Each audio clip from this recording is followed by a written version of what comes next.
नमस्कार दोस्तों, स्वागत है आपका हिंदी पाठशाला में। आज हम पढ़ेंगे मानसरोवर भाग 1 की कहानी नशा, जिसके लेखक है प्रेमचंद। ईश्वरी एक बड़े जमींदार का लड़का था और मैं एक गरीब का लड़का, जिसके पास मेहनत मजदूरी करके के सिवा और कोई जायदाद न थी।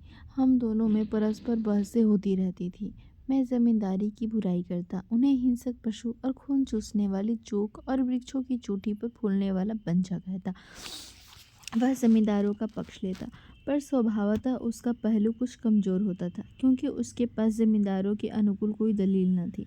वह कहता कि सभी मनुष्य बराबर नहीं होते, छोटे बड़े हमेशा होते रहते हैं और होते रहेंगे। लचर दलील थी। किसी मनुष्य या नैतिक नियम से इस व्यवस्था का औचित्य सिद्ध करना कठिन था। मैं इस विवाद की गर्मी में अक्सर तेज हो जाता और लगने वाली बात कह जाता, लेकिन ईश्वरी हार कर भी मुस्कुराता रहता। मैंने उसे कभी गर्म होते नहीं देखा। शायद इसका कारण यह था कि वह अपने पक्ष की कमजोरी समझता था। नौकरों से वह सीधे मुंह बात नहीं करता था। अमीरों से जो एक बेदर्दी और उद्दंडता होती है, उसमें उसे भी प्रचुर भाग मिला था। नौकर ने बिस्तर लगाने में जरा भी देर की, दूध जरा से ज़्यादा गर्म या ठंडा हुआ, साइकिल अच्छी तरह साफ न हुई तो वह आपे से बाहर हो जाता। सुस्ती या बदतमीजी उसे ज़रा भी बर्दाश्त न थी, पर वह दोस्तों से और विशेषकर मुझसे उसका व्यवहार सौहार्द और नम्रता से भरा हुआ था।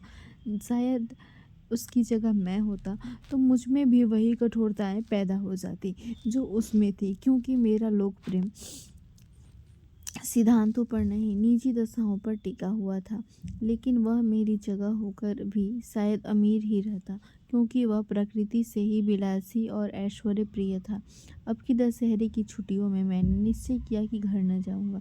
मेरे पास किराए के लिए रुपए न थे और न घर वालों को तकलीफ देना चाहता था। मैं जानता हूँ वे मुझे जो कुछ देते हैं वह उनकी हैसियत से बहुत ज़्यादा है। उसके लिए ही परीक्षा का ख्याल था। अभी बहुत कुछ पढ़ना है। बोर्डिंग हाउस में भूत की तरह अकेले पड़े रहने को भी जीना चाहता था। इसलिए जब ईश्वरी ने मुझे अपने घर का न्योता दिया तो मैं बिना आग्रह के राजी हो गया। ईश्वरी के साथ परीक्षा की तैयारियां खूब हो जाएगी। वह अमीर होकर भी मेहनती और ज़हीन है। उसने इसके साथ ही कहा, लेकिन भाई एक बात का ख्याल रखना, वहाँ अगर जमींदारों की निंदा की तो मुआमिला बिगड़ जाएगा और मेरे घर वालों को बुरा लगेगा। वह लोग तो असामियों पर इसी दावे से शासन करते हैं कि ईश्वर ने असामियों को उनकी सेवा के लिए ही पैदा किया है। असामी भी यही समझता है। अगर उसे सुझा दिया जाए कि जमींदारी और असामी में कोई मौलिक भेद नहीं है तो जमींदारी का कहीं पता न लगे। मैंने कहा, तो क्या तुम समझते हो कि मैं वहाँ जाकर कुछ और हो जाऊंगा? हाँ, मैं तो यही समझता हूँ। तुम गलत समझते हो। ईश्वरी ने इसका कोई जवाब न दिया। कदाचित उसने इस मामले को भी मेरे विवेक पर छोड़ दिया और बहुत अच्छा किया। अगर वह अपनी बात पर अड़ता तो मैं जिद पकड़ लेता। सेकंड क्लास तो क्या, मैंने कभी इंटर क्लास में भी सफ़र न किया था। अब की सेकंड क्लास में सफ़र का सौभाग्य प्राप्त हुआ। गाड़ी तो 9 बजे रात को आती थी, पर यात्रा के हर्ष में हम शाम को स्टेशन जा पहुँचे। कुछ देर इधर उधर सैर करने के बाद रिफ्रेशमेंट रूम में जाकर हम लोगों ने भोजन किया। मेरी वेशभूषा और रंग ढंग की पारखी खानसामों को यह पहचानने में देर न लगेगी कि मालिक कौन है और पिछलग्गू कौन। लेकिन न जाने क्यों मुझे उनकी गुस्ताखी बुरी लग रही थी। पैसे ईश्वरी की जेब से गए। शायद मेरे पिता को जो वेतन मिलता है, इससे ज़्यादा इन खानसामों को इनाम इकराम में मिल जाता हो। एक अठन्नी तो चलते समय ईश्वरी ही ने दी।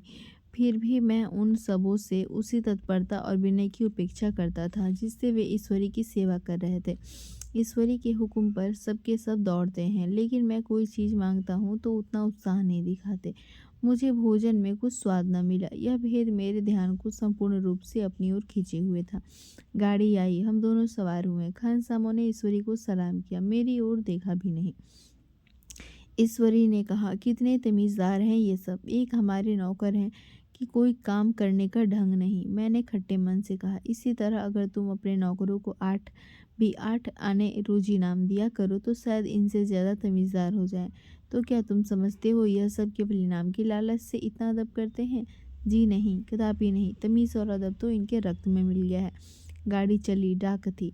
प्रयाग से चली तो प्रतापगढ़ जाकर रुकी। एक आदमी ने हमारा कमरा खोला। मैं तुरंत चिल्ला उठा, दूसरा दर्जा है, सेकंड क्लास है।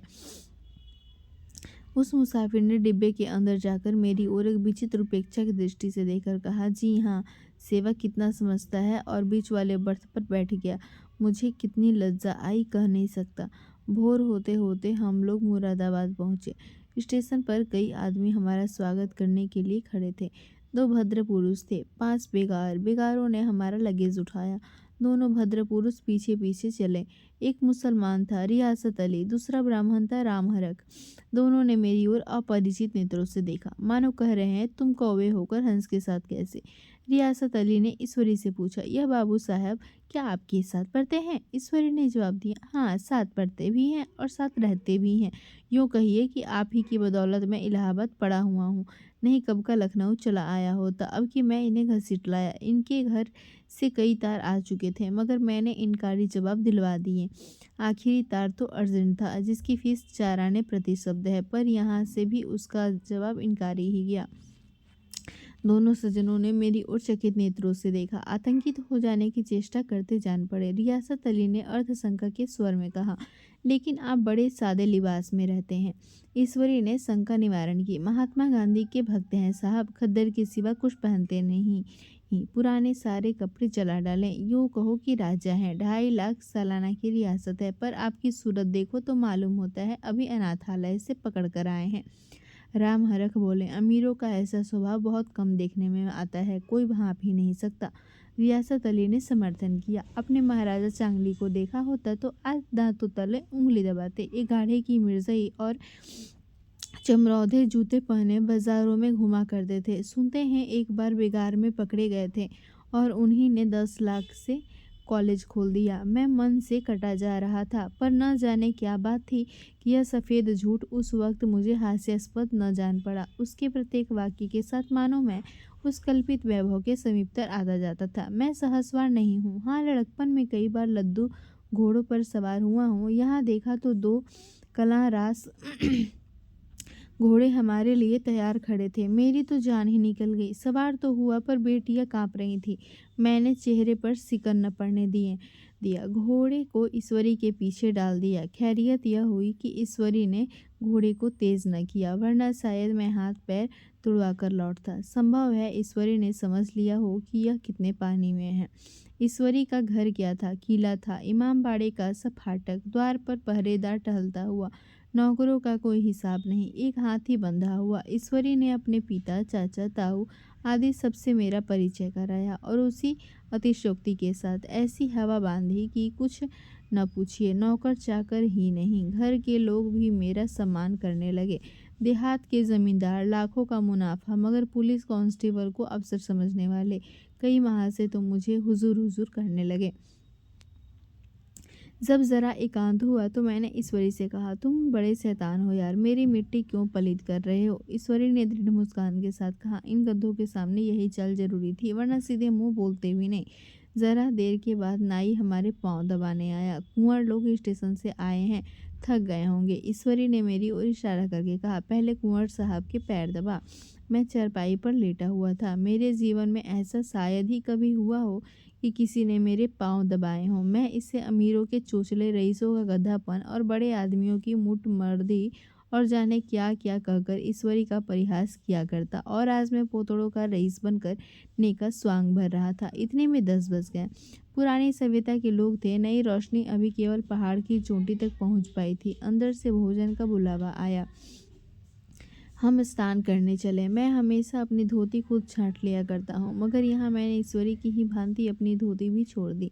अपने हाथों अपनी धोती छांटते शर्म आ रही थी। अंदर भोजन करने चले। हॉस्टल में जूते पहले मुझे मेज पर जा डटते थे, यहाँ पाँव धोना आवश्यक था। कहार पानी लिए खड़ा था। ईश्वरी ने पाँव बढ़ा दिए, कहार ने उसके पाँव धोए, मैंने भी पाँव बढ़ा दिए, कहार ने मेरे पाँव भी धोए। मेरा वह विचार न जाने कहाँ चला गया था। सोचा था वहाँ देहात में एकाग्र होकर खूब पढ़ेंगे, पर यहाँ सारा दिन सैर सपाटे में कट जाता था। कहीं नदी में बजरे पर सैर कर रहे हैं, कहीं मछलियों या चिड़ियों का शिकार खेल रहे हैं, कहीं पहलवानों की कुश्ती देख रहे हैं, कहीं शतरंज मंच पर जमे हैं। ईश्वरी खूब अंडे मंगवाता और कमरे में स्टोव पर आमलेट बनते। नौकरों का एक जत्था हमेशा घेरे रहता। अपने हाथ पाँव हिलाने की कोई ज़रूरत नहीं, केवल ज़बान हिला देना काफ़ी है। नहाने बैठो तो आदमी नहलाने को हाजिर, लेटो तो आदमी पंखा झलने को खड़े। मैं महात्मा गांधी का कुंवर चेला मशहूर था। भीतर से बाहर तक मेरी धाक थी। नाश्ते में ज़रा भी देर न होने पाए, कहीं कुंवर साहब नाराज़ न हो जाए, बिछावन ठीक समय पर लग जाए। कुंवर साहब के सोने का समय आ गया। मैं ईश्वरी से भी ज़्यादा नाजुक दिमाग बन गया था, या बनने पर मजबूर किया गया था। ईश्वरी अपने हाथ से बिस्तर बिछा ले, लेकिन कुंवर मेहमान अपने हाथों से कैसे अपना बिछावन बिछा सकते हैं? उनकी मेहनता में बट्टा लग जाएगा। एक दिन सचमुच यही बात हो गई। ईश्वरी घर में था। शायद अपनी माता से कुछ बातचीत करने में देर हो गई। यहाँ 10 बज गए। मेरी आंखें नींद से झपक रही थी, मगर बिस्तर कैसे लगाऊं? कुंवर जो ठहरा। कोई 11:30 बजे महारा आया। बड़ा मुंह लगा नौकर था। घर के धंधों में मेरा बिस्तर लगाने की उसे सुधि ही न रही। अब जो याद आई तो भागा हुआ आया। मैंने ऐसी डांट बताई कि उसने भी याद किया होगा।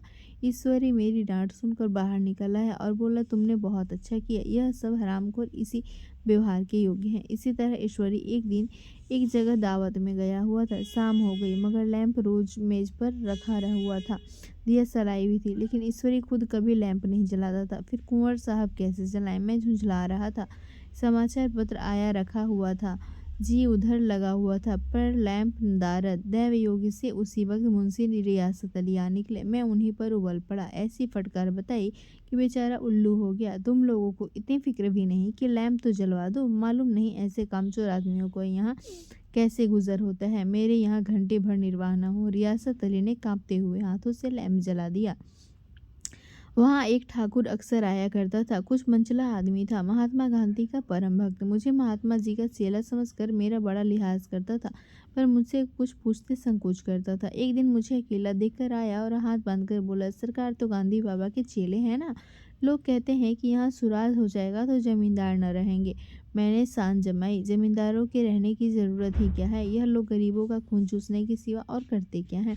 ठाकुर ने फिर पूछा, तो क्यों सरकार, सब जमींदारों की जमीन छीन ली जाएगी? मैंने कहा, बहुत से लोग तो खुशी से दे देंगे, जो लोग खुशी से न देंगे उनकी ज़मीनें छीननी पड़ेगी। हम लोग तो तैयार बैठे हुए हैं, ज्यों ही स्वराज्य हुआ अपने इलाके असामियों के नाम हिब्बा कर देंगे। मैं कुर्सी पर पांव लटकाए बैठा था। ठाकुर मेरे पांव दबाने लगा, फिर बोला, आजकल जमींदार लोग बड़ा जुल्म करते हैं सरकार। हमें भी हुजूर अपने इलाके में थोड़ी सी ज़मीन दे दें तो चलकर वहीं आपकी सेवा में रहें। मैंने कहा, अभी तो मेरा कोई अख्तियार नहीं है भाई, लेकिन जो ही अख्तियार मिला मैं सबसे पहले तुम्हें बुलाऊंगा। तुम्हें मोटर ड्राइवरी सिखाकर अपना ड्राइवर बना लूँगा। सुना उस दिन ठाकुर ने खूब भंग पी और अपनी स्त्री को खूब पीटा और गांव के महाजन से लड़ने पर तैयार हो गया। छुट्टी इस तरह तमाम हुई और फिर प्रयाग चले। गांव के बहुत से लोग हम लोगों को पहचानने आए, जाने आएंगे। ठाकुर तो हमारे साथ स्टेशन तक आया। मैंने भी अपना पार्ट खूब सफाई से खेला और अपनी कुबेरोचित विनय और देवत्व की मुहर हर एक हृदय पर लगा दी। जी तो चाहता था हर एक नौकर को अच्छा इनाम दो, लेकिन वह सामर्थ्य कहाँ थी? वापसी टिकट था ही, केवल गाड़ी में बैठना था। पर गाड़ी आई तो ठसाठस भरी हुई। दुर्गा पूजा की छुट्टियों या भोगकर सभी लोग लौट रहे थे। सेकंड क्लास में तिल रखने की जगह नहीं। इंटर क्लास की हालत उससे भी बदतर। यह आखिरी गाड़ी थी, किसी तरह रुक न सकते थे। बड़ी मुश्किल से तीसरे दर्जे में जगह मिली। हमारे ऐश्वर्य ने वहाँ अपना रंग जमा लिया, मगर मुझे उसमें बैठना बुरा लग रहा था। आए थे, आराम से लेटे लेटे जा रहे थे, सिकुड़े हुए। पहलू बदलने की भी जगह न थी। कई आदमी पढ़े लिखे भी थे। वे आपस में अंग्रेजी राज्य की तारीफ करते जाते थे। एक महाशय बोले, ऐसा न्याय तो किसी राज्य में नहीं देखा। छोटे बड़े सब बराबर। राजा भी किसी पर अन्याय करे तो अदालत उसकी गर्दन दबा देती है। दूसरे सज्जन ने समर्थन किया, अरे साहब, आप खुद बादशाह पर दावा कर सकते हैं, अदालत में बादशाह पर डिग्री हो जाती है। एक आदमी जिसकी पीठ पर बड़ा गट्ठर बंधा था, कलकत्ते जा रहा था। कहीं गठरी रखने की जगह न मिलती थी, पीठ पर बांधे हुए था। इससे बेचैन होकर बार बार द्वार पर खड़ा हो जाता। मैं द्वार के पास ही बैठा हुआ था। उसका बार बार आकर मेरे मुंह को अपनी गठरी से गड़ना मुझे बहुत बुरा लग रहा था। एक तो हवा यूं ही कम थी, दूसरे उस गंवार का आकर मेरे मुंह पर खड़ा हो जाना मानो मेरा गला दबाना था। मैं कुछ देर तक जब्त किए बैठा रहा। एकाएक मुझे क्रोध आ गया। मैंने उसे पकड़कर पीछे ठेल दिया और 2 तमाचे जोर जोर से लगाए। उसने आंखें निकाल कर कहा, क्यों मारते हो बाबूजी? हमने भी किराया दिया है। मैंने उठकर 2-3 तमाचे और जड़ दिए। गाड़ी में तूफान आ गया। चारों ओर से मुझ पर बौछार पड़ने लगी। अगर इतने नाजुक मिजाज हो तो अव्वल दर्जे में क्यों नहीं बैठे? कोई बड़ा आदमी होगा तो अपने घर का होगा। मुझे इस तरह मारते तो दिखा दिखा देता। क्या कसूर किया था बेचारे ने? गाड़ी में सांस लेने की जगह नहीं। खिड़की पर जरा सांस लेने खड़ा हो गया तो उस पर इतना क्रोध। अमीर होकर क्या आदमी अपनी इंसानियत बिल्कुल खो देता है? यह भी अंग्रेजी राज है जिसका आप बखान कर रहे थे। एक ग्रामीण बोला, दफ्तरन माँ घुसन तो पावत नहीं, उस पर इतना मिजाज। ईश्वरी ने अंग्रेजी में कहा, what an idiot you are Veer. Veer तुम कितने मूर्ख हो। और मेरा नशा अब कुछ कुछ उतरता हुआ मालूम होता था। अगर आपको ये कहानी पसंद आए तो चैनल को लाइक शेयर और सब्सक्राइब करना ना भूलें। धन्यवाद।